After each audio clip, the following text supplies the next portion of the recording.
All right, welcome everybody out today. We have Coach Ben Smith here with us. We have Alton Culver. Alton kind of hosting us here. We're at Fairview Park for Fairview Fitness Center today. Alton, thanks for letting us come in and you take a few minutes out to kind of give us a fan's perspective. And Coach, man, thank you for taking time out. You got a busy time of year right now, don't you, No Coach? doubt. Appreciate it. Yeah. So you got the season running. I mean, everybody's been impressed. Let's first talk about some of your team, and then we want to get again Alton's perspective as a fan watching. But let's talk about your starters, talk about your team, talk about how the season's been so far. Okay, we have I'll say the first one thing I'd say about my team. I tell anybody this year, other than my previous 2 years, just experience and maturity. This group is senior led. We have Quay Ashley, who just signed recently to play football at Kennesaw State. Zion Davis is maybe on track to win Region Player of the Year. It's his second year starting. David Folsom was another senior. Justin Willis, who we call Jug Montana, comes off the bench. He makes a lot of shots for us. JT Wright's our starting point guard. Those guys are 5 seniors, and I think the difference between this team and past teams, our best players are also our best leaders. So that makes a difference. Even in years past, sometimes, we had guys who might want to lead, but you kind of have to have both. You have to be able to say it and back it up. If it's not the other, then the team doesn't respect it the same. So I think that's one of the big differences in just having the scars of last year and being really good, and then having that, I don't want to say devastating because we're recovering, but a loss in dramatic fashion has been something they didn't let go, and they just been going out to prove, and they belong. And last year wasn't a fluke. And like we have our young guy, we have a good young group as well. Our JV is 9-1, but even our guys, Deshaun Peacock's a junior, he's our starting center.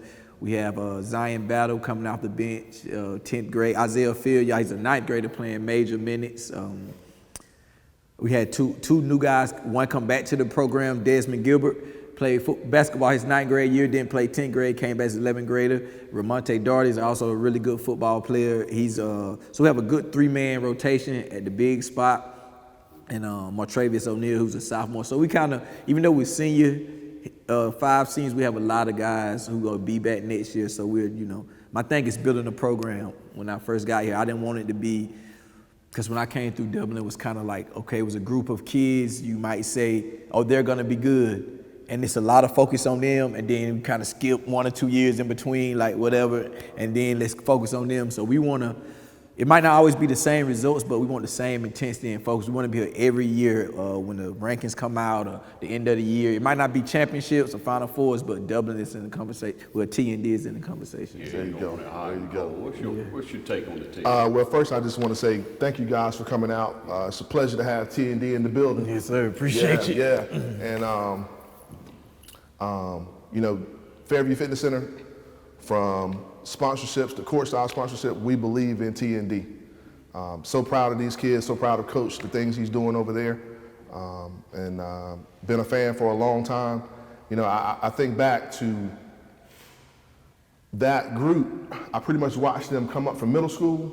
My daughter Brooklyn was a 6th grader, so she was in there with Quay, and I was not going to start calling names, so I don't want to forget anybody. But David and JT, and I just remember them being a special group. And I was like, man, these kids, I was just excited to see what the years would bring, and I have been disappointed. And then when Coach Smith comes on the scene, what I love is a disciplined team. Now, I don't know the X's and O's, all the X's and O's of basketball, but I love a disciplined team. And when those guys come out on the court, from coaching staff on down to players, it's business. And I appreciate that, and that's something you can stand behind right there. I so appreciate it. Yeah. So, Coach, you try to pick out a team just blind. You don't have the players. You come in. What's 1, 2, 3? What's some basic things? What you gotta have? I'm gonna get to those 3, but the first thing I want to say, you have to create a culture. You have to create a culture, and then our culture is our 3 principles: confidence, passion, discipline. And I put discipline and accountability on the same one. So that's what we build it off. You have to be, from starts with me as the leader, I have to be able to say, I'm wrong, or I have to be there and put my work in, have them prepare. And as a player standpoint, I always tell them we don't need excuses of why it didn't happen. We have to know why it didn't happen. We have to fix it, and that starts with, that's a personal thing. And then once you personally accept it, you can go on to the team and accept it. And confidence comes from the work. See, the difference between confidence and cocky, like some coaches might not agree with this. I want my team to know they're good. I want you to go on the court, because sometimes that's the difference between two good teams. One team know they can win, and one team think they can win.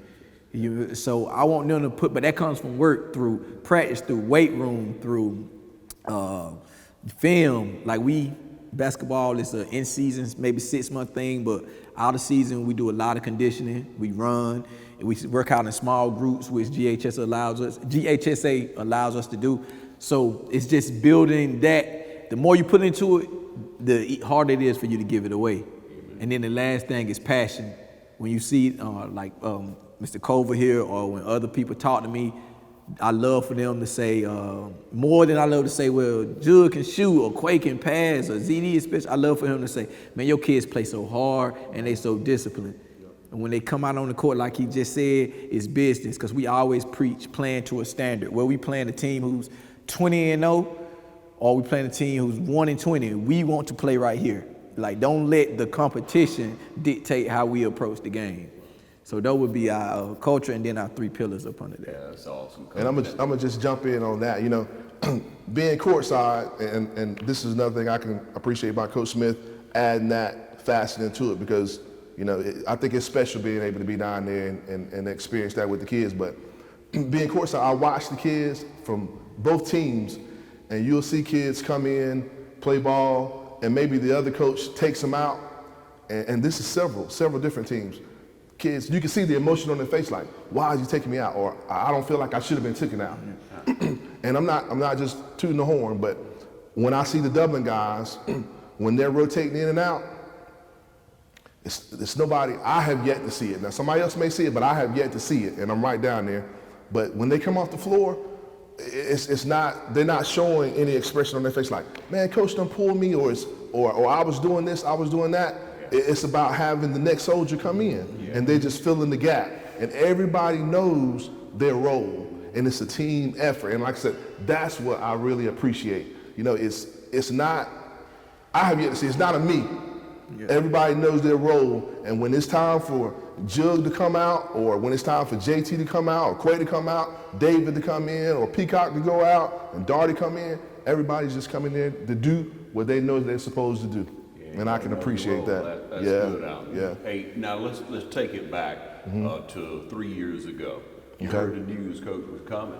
Yes, Bill will come coach the team, man. Everybody was hyped. But tell me what you thought, and then take it up to that first couple of games. So when I heard that Coach Smith was coming, I was excited. And it kind of goes back, because when Coach Smith then was playing, what was that, 2006, you guys? 2006. So at that time, I can be truthfully and say that I hadn't really been going to a lot of Dublin games. My girls well, Brooklyn was a baby. She was like 2 years old, so I was doing a lot of running around with that. I know, Coach, you got the baby girl. I know you know how that goes. For real. But so what I was doing was, at that time, my hometown had a pretty good team, so I was still in between Wheeler Sports and Georgia Southern Sports. I was kind of in that angle.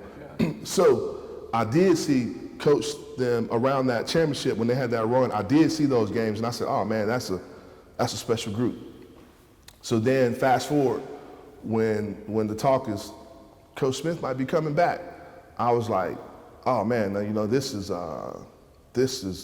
great, because his resume speaks for himself, And I said, one thing, I know Coach knows basketball.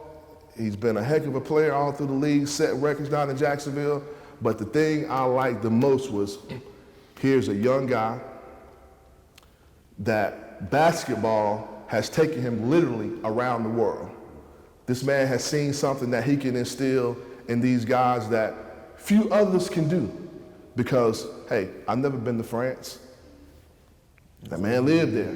spoke the language, ate the food. What better outlet can these guys have that says, look, if you put in the work, this can take you from here to there. Not only off the court, but in life. A successful brother. And that's what I was like, I said, man, this is big. This is so big for our kids. So when he comes in, puts this program together, gets his coaches, you know, Coach Johnson, Coach Flowers, I got nothing but respect for those guys. Going back to the court side, I love when I'm down there, and now Coach Johnson is usually on the other side, but Coach Flowers is right there, and I love seeing him go through those drills, getting the kids together. I really wish I could go out there and give them a high five, but I know I don't want to be taken about the zone. But getting back to your initial question, man, I was excited. I was excited for the news and just excited to see to have a young guy coming in that these guys can look at and say, hey, you know, that could be me.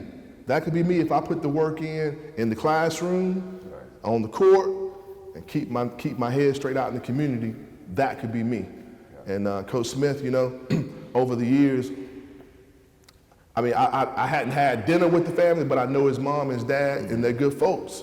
And usually, so when you got a guy of that caliber coming back to the community, which he doesn't have to come back, you know, successful man, but when he's taking that role to come back and just building on what Dublin City Schools is already putting together, man, I was just excited, still am excited.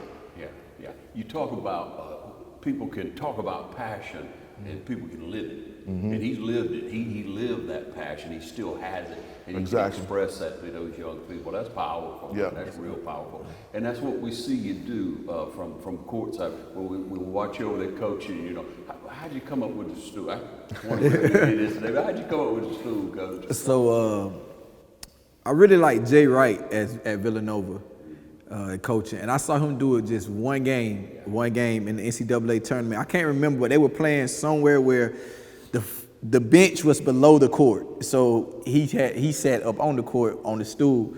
So our first summer league game, my first ever game coaching, I sat in the chair and I hated it because I didn't like to stand and I felt I had to get up and yell too much. So with the stool, it's kind of like this. I'm a little higher and I sit up, so I kind of vocally project better, you know. So I know people, and so that's why, you know, and I'm a little different as is. I'm always, you know, just I guess that's kind of who I am, ego. So once I got the stool and I liked it, I was like, yeah, not too many people coaching on the stool anyway, so I'm gonna keep doing it. Yeah, so that's I'm gonna jump in on that too, because I think that's Coach's trademark. And I was telling you guys earlier, my cousin, two of my cousins, Byron and Brent Graham, came down from Atlanta. My cousin Byron, big basketball fan. He actually played basketball with Kentucky back in the day. But anyway, he comes down and that's the first thing he spots out. Like, okay, Coach got his own stool. So, yeah, that's his trademark. And yeah, so I like that. I like that little piece of flavor added on. Yeah, for sure. We'll step away. We'll be right back. You stay with us. Whether you're a Braves fan or a Dogs fan, it feels good to be a winner. I'm Don Carswell, and you'll have fun with a winning deal from Dublin Chevy Nissan. Come and see our championship selection of new and pre-owned trucks here at Dublin Chevy Nissan. Titan or Frontier, it's your choice. Sierra or Silverado, you're the winner. For the W, all you have to do is call, click, or come in. And remember, Don sells cars well, only at Dublin Chevy Nissan. Jackson's Income Tax Service is ready to serve you. Jackson's Income Tax Service is open year-round, so don't delay. Come in today and get your taxes done and out of the way. Jackson's Income Tax Service has always stayed abreast of current and future tax laws. Email Jackson's Income Tax Service, call 272-8681, or visit us at 610 North Church Street in Dublin. Jackson's Income Tax Service is following CDC guidelines, practicing social distancing. You may drop off, email, or mail in your information for professional tax return services. So come to Jackson's Income Tax Service, where experience makes the difference. All right, back with Coach, back with Alton, and we're going to pause just a minute. We'll talk about how easy it is to become a member at Fairview and the fact that Fairview Fitness is the only place with a basketball gym, only fitness center with a pool, Only one with what am I leaving? Racquetball courts. Yeah. I can tell you, you know, when my boys get back to town, you know, we're gonna come back here and hopefully nobody's around and just be, you know, the three of us. You know? I mean, it's like whatever we're gonna. If it's 3-on-3, and I don't know if I'm always saying, you know, no blood, no foul. You know, that's me. But they shoot all right. You know, but we just get back here, bumping around, and have a good time. You know, get to talk. So if that's the type thing you're looking for, if you're looking to get up here in the evening or the morning or Saturday and sweat all day, man, get up here and run 3 or 4, you know, constantly. And hopefully you hold the court. That's what you want to do, right, Coach? That's right. You That's wanna right. hold the court. When to stay on. That's right. You know, that's what we want to invite you to be a part of. It's easy. You call Alton anytime. You hit him up on Facebook. You call him up here. Yeah. He's up here virtually every day, Monday through Friday. You know, but you got good people up here in the evening. 24 hours. 24 hours. About a $10 key fob. And you in and out. I love it. I never know when I'm going to get to come or if I'm going to get to come. Right. But, you know, in and out. Talk about the pool. That's a great way no matter what age you are. If you're nursing an injury, I know wrestlers right now hitting the pool because some of them kind of banged up, bruised up, stuff like that. They hit that pool and stay in shape. It's incredible. I can't do it. But, you know, again, Fairview Fitness has been here how many years? Go ahead.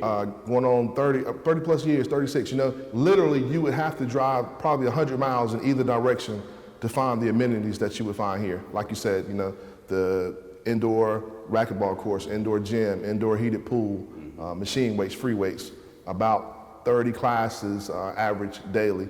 But the thing I'm proud of most is, you know, this facility, it's been here, it stood the test of time. We've seen kids grow up through the years, from kids from Dublin, East Lawrence, West Lawrence, Trinity. They're all here. And because we're talking basketball, they've all been on this court, grew up on this court. I've seen them from middle school, elementary school, on up to high school. And what makes me most proud is when they can come in here in a safe environment, play ball, have fun, do what they need to do, and get the exercise and build those relationships. Hey, we couldn't be prouder to be a part of that. Yeah, talk a little bit about the culture here, about the age difference, about how people are, please. So, you know, this is definitely a family environment. You know, I'm like Coach. We try to make this thing like T&D. We want it to be a culture, a culture that's welcoming to all people, whether you're young or old. There's something that everybody can find here. And like I said, we pride ourselves on having a clean, safe fitness center. And the process is easy. Come on down and see us. We'll be glad to have you guys. All right, that's the spiel. Thanks. So, Coach, back to it now. You not only play well, you look well. You, as Alton was saying, very disciplined team. That doesn't just happen. You got to have support, don't you, Coach? Oh yes, no. From starting at home, like our guys have, and I try to tell them their parents. We have really good parents in our program. You know, parents who you know, they own their kids, they own their sons. You know, they just don't. They at home. It starts at home, and the stuff.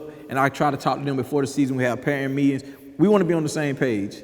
I want to send them back to you better, and I want to reinforce what you're saying, and I want you to reinforce what I'm saying. And through my 3 years, we've been very blessed with that. You know, it's not always like that in programs. I played in college. I done seen where it's not like that in college. So we've been blessed from that. So it starts there, and it goes down. Our assistant coaches, like we mentioned, Coach Johnson, Coach Flowers, they're both really good. Coach Johnson this is Coach Flowers' second year. Coach Johnson has been with me since day one.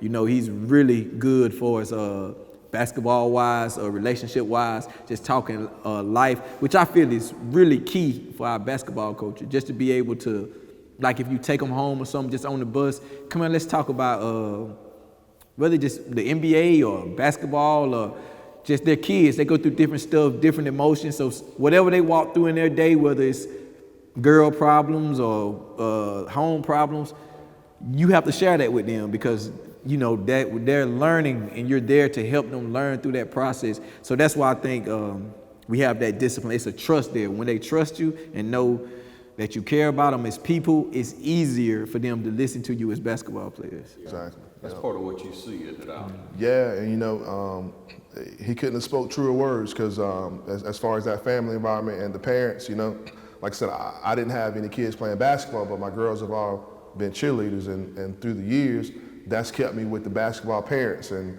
you know, when I go to the games, there again, I won't call names because I don't want to miss anybody, but when I go, I love seeing those people that I've been seeing since middle school. You know, we're there to support the kids, and we have the best interest of the kids at hand. And like Coach said, great kids. You know, if any of them out here and we run into situations, you know, it's yes sir, no sir. And I know a lot of that is instilled from Coach and parents. But great set of kids. Hey man, thank you for that. Same here. Has been through the years. When you first came, Coach, I caught you over in the old gym, you know, going work, you know, back over there in the sweat box, and every kid, yes sir, no sir, all right, yes sir, all right. I mean, just straight down the line. They were just polite, good kids. But you talk about that family, and people like to throw that around, man. And, you know, in sports and things, we family. But it shows. It shows all the way through it. Again, the parents got to buy in. You can't have that one dad or mom or uncle or whatever, you know, coming in there talking all the junk, you know, about my kids the best. You know, you just can't have that. Right. When you put athletes out in whatever sport it is, y'all know it very well. The cream gonna rise to the top. Every time. You don't have to sell your own kid, man. Yeah. Don't, you know, just a little lesson for you. Don't sell your own kid. You don't have to, do you, Coach? No, not at all. Not at all. Now, if you, like you said, the work will show. The work will show, or the lack of work will show. But the work will show, and the cream will rise to the top, and it'll separate itself. If they're putting in the work, then it'll show. So, like I said, we've been blessed with that for us, the parents, and we haven't. And I'm not I don't want to sound bullish, but I kind of make that known in our parent meeting. If you think you need a coach, or you think your child listens to you more than they listen to us, then it's not the program for you. You know, and they trust me, and we trust each other. I mean, you got to be straightforward. You got to be honest, Coach. You got to do your job. They got to do theirs. Yes, sir. They got to let you do yours. Yes, sir. Yes, sir. I love your assistant coaches and what they're doing and their love for the game, and then you get to feed into those lives too. Oh, no doubt. My assistant coaches, I could spend 10, 15 minutes on them. They're invaluable, especially. Like, I just give you an example now with the the COVID things right now. So our first year, we would practice our varsity and JV together, which was good for everybody. But now with this being protocols, we don't want maybe one positive to affect another team. So we practice separate. So my JV coach, my coaches, I should say, because they're varsity and JV, we might practice at varsity 3 to 5, then the girls practice 5 to 7, and they might come back with JV 7 to 8. So, you know, that's just extra hours. And Coach Johnson, he has a wife, he has kids. You know, Coach TK, he not there at that point yet, but, you know, he's younger. But still, that's time away from their family, time what they could doing. But they coming back to do extra because, you know, they could easily say, well, we just want practice today. We done did varsity 2 hours or whatever. But that's the kind of dedicated people they are. And the kids respect that. They know that. And hopefully this never happens, but if I were to miss a game or something, I'm sure like things would carry on just like if I was there. Mm-hmm. Yeah, you know, if the coach is outworking, if you see that the coach is really outworking me, the coach is putting it in. I mean, that brings on a kid, doesn't it? Yeah, it does. It does. And you know, I think the perfect example of that was last week, and when Wheeler showed up, and I saw Coach's Facebook post, and he made mention of that, but you had Quay Ashley was out, and to me, I mean, I love all those guys on the team, and they all have their attributes. And Quay, he brings a sense of leadership that is like none other. Yeah, he's on that. And he was out last week, but the show still goes on. And when you put the work in, you put the dedication in, true, that leadership and that athleticism is going to be missed. But when the work is there, you can make accommodations.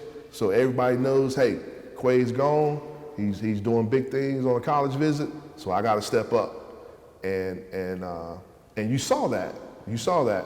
And I think, like I said, that's just an attribute from Coach Smith that trickles on down. And it's all about taking care of business, the next person stepping up when it's their time. And it's been like that since I've been the witness to the program. Yeah, I want to expand back on that. I'm glad you brought that up because I was really proud of them because Quay is like I always tell people, he's one of those guys you got to see in person. He looks good on tape, but when you see him in person, courtside or anything, you realize how much he impacts the game. So going into last weekend, I knew it was going to be different for our guys. You know, talent-wise, I knew we still had enough. We are coached, they are trained mentally and physically to be prepared for those moments. But it's still an adjustment playing without a guy like him. So to go into an away game, and I'll be honest, the first half you could tell he was missing. We were still up by 14, but the pace was frenetic, the leadership was missing. But guys like JT Wright, Zion Davis, you know, at halftime, they just kind of calmed our team down. JT took more, always one of our leaders, but even more of a verbal role, you know, to something that Quay would do. And from then on, we played great the second half. We came to Wheeler's second place in the region. And it's not too many teams around the state who can miss their debatable best player and most important player, depending on how you look at it, and then still win against the second place team in your region. On a game where we didn't play well at all, but they had enough intestinal fortitude, mental toughness to come and pull that game out. And I don't want to speak too long on this, but this wasn't always the case in our program. My first year, I think I only double-digit lost maybe in 3 years. No, we have 2 because in Florida. But anyway, Jaquez Evans Donut kind of had a similar situation. We were 20-2. We had won 12 games in a row. Then all of a sudden, we found out he having a visit like on a Thursday afternoon. We have to go play Washington County, who's in second at the time in the region. We go down there, we get hammered. We lose 50-35 by far the worst performance. But it was all because we just weren't at the point yet where we could handle it. We went into that game mentally like we can't win. Like Donut's gone, we on the road.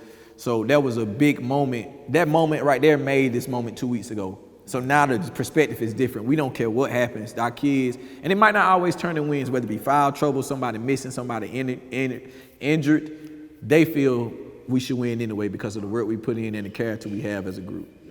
You talk about losses teaching you lessons. You know, if you're a winner, if you're that player, that man, that girl, lady, what have you, when you get beat, you learn from that, and you take it with you. You talk about the loss last year. You talk about, you know, what affected us last year. Go ahead and recount that and what it's done. Man, what it's done is it's just, I think it's a sense of reality. It's last year we were good, we were really good, and we were kind of rolling, but we had no sense of fear. Like we didn't know we could lose until we lost, if that makes sense. So in those moments, that going back to the Hancock game, you're up 72-68 with 13 seconds left. So if me as the coach especially, when you watch it, I think it was a sense of we relaxed a little. Not necessarily like we stopped playing, but it's kind of over. You know, they came down, they shot a three-pointer. We didn't block out, we gave up an offensive rebound. If we just get the rebound, that's game. You know, we missed 2 free throws. We missed, they scored, we missed a free throw, and now the ball's at, you know, we can't control what the ref did. We had a bad spot on the thing. Unfortunate circumstances that allowed for opportunity. We had a kind of miscommunication on how we defended the last shot. They made a great shot. You know, no one's to, as I look back, maybe I should have caught experiences for me as well. Maybe after they moved the ball, maybe I should have called a timeout to reiterate what we were doing. You know, but those was the first time, that was a learning lesson, first time in that situation for our guys. And as a coach, you kind of, because you're so close, and you kind of know, you know, you kind of feel you were better and you just didn't play well. So you worry about, and that's one of the hardest speeches I ever get in my life, when you have to watch these same kids come in and they're just heartbroken and crying in the locker room, and you got to stand in front of them and give them the message of, okay, it hurts, but we have to move on from this. You don't know how they taking it. You know, you don't even know how you taking it. But then when the summer got here and it hit, and Quay and CD and Dave and JT, and it was just, I could just see it, like they were over it. Like, and that's the great thing about kids, like nothing stays with them forever. Like it's much more for me than them, you know, like, so they definitely have the experience. And we had situations in the summer and in Jacksonville where we played tight games, where we were in situations and they handled it totally different. they were poised. They've been there. So it wasn't the experience of the last time. You knew what to do this time, so it can only help us in the end. But mentally, we definitely, mentally it's still, I mean, we learn from it, but for us emotionally, it's not a mental block. Like, we're not afraid of those moments. If we were to get in that moment right now, they wouldn't be nervous, they'll know what to do. So it's been, looking back, it was one of the best things that happened to us. Yeah, you got to use it, don't you? Yeah. Gotta use it. We'll step away. We'll be right back. Hi, I'm Dr. Dustin Gay. I'm a local orthopedic surgeon with Houston Clinic Orthopedics, and we'd really like to invite everybody to come out to our new office facility to take a look at it. It's a larger space with physical therapy, and we're just excited to have it, and we'd love for people to come out and visit us. Come by and see us today at our brand new location, the Houston Clinic, Medical Drive in Dublin. Hey, I'm Glenn Register with Hometown Supply. Hometown Supply, located in downtown Dublin, is here for all of your home and hardware needs. We work with customers. I know sometimes times get tough. We work with you through those. Local delivery is available for merchandise sold. Anything that a customer needs, we take care of. Just remember, if you can't do business at Hometown Supply, you just can't do business.